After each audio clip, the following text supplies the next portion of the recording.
Sveiki visi, dabar pažiūrėsiu, kas vyksta apie network'e ir būtent kas darosi su šito koinu. Jau ir CoinMarketCap'ą matom $55 ir einam pasižiūrėsime, ką mes čia turim, nes šiandieną labai daug sulaukiu klausimų apie Pi network'ą.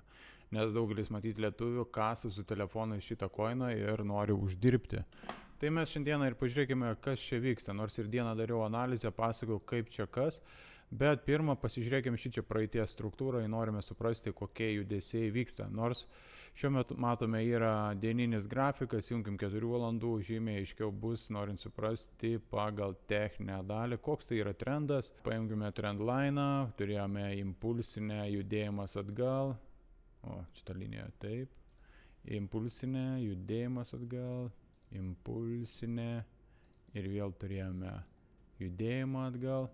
Ir dabar belieka pasižiūrėti, kur toliau čia nuėjo į tą impulsinę koją.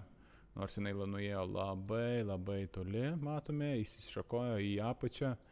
Ir pasižiūrėkime, tai būtų apatinė dalis pagal techninę analizę. Tai šiuo metu aš padarysiu taip, uždėsiu horizontalią liniją ir matom, šičia yra vienas iš pagrindinių taškų, kur turėtų pralaužti, jeigu norim matyti bulių trendą. Nors ir buvo čia kaip ir pralaužimas pagal 4 valandas, pagal dieninį, tai matome, tai bus tik spiglys.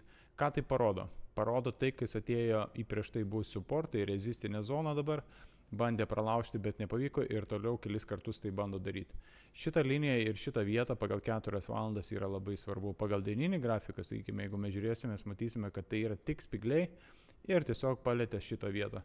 Tai parodo, kad jis daugiau konsoliduojas visoje šitoje eigoje, nei kažką gero daro. Tai pirmyn atgal.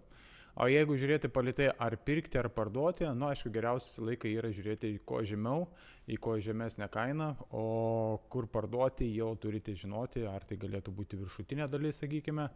Aišku, daugelis nori ko aukščiau. Bet pirmą turi pralaužti būtent šitą vietą, tai kaina kažkur tai yra 104,83 plius minus, dėl to turite atkreipti dėmesį į šitos judesius.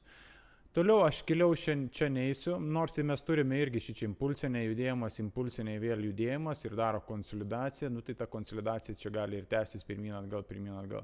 Nebent kas nors, sakykime, užsipirkę pačioj čia turit, parduodat viršui, vėl nukrenta, vėl nusiperkat, vėl parduodat viršui ir taip žaisti, kol jisai įsivažiuos ar į viršų, ar daugiau nusileis žemyn. Viskas priklausys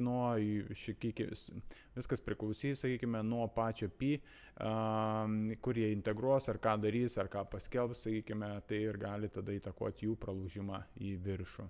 Atkreipkite šitą vietą pagal dieninį ir 4 valandas judėjimo atgal, suporto, ir tada bus aišku, kas vyksta.